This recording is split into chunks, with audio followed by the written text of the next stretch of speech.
দিদি একটু সবাই দেখেন, এই ফর্মটা ফিল আপ করতে গেলে আগে অ্যাকাউন্ট হোল্ডারের নাম, এটা তো আমরা দেখেই বুঝবেন।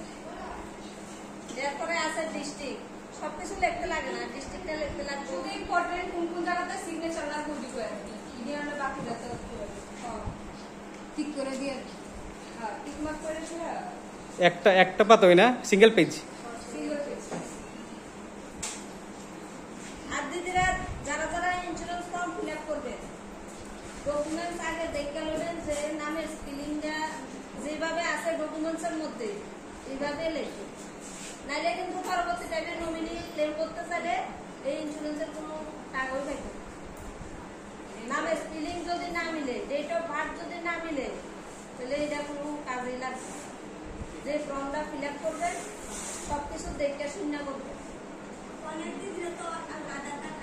যেমন আমি জনকল্যাণে একজন শিশু দিদিরা দিয়ে করাইছিল, কয়েকটা ফর্ম সিগনেচারও দেখতে লাগে। সিগনেচারটা আছে না, মানে নমিনির নামটা একদম ডকুমেন্টসের মধ্যে যেমনি বানান করা আছে এমনি দেখে দেখে লিখতে লাগে।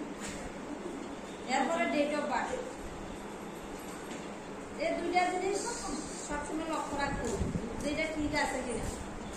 আমি ফিল আপ করে আমি না জমা দিলাম, নমিনির নামও ঠিক নাই, ডেট অফ বার্থও ঠিক নাই, তাহলে এটা ক্লেম করে কোনো কিছু হয়েছে বুঝছেন নি? নাম দিলে এখন অনেক ইম্পর্টেন্ট।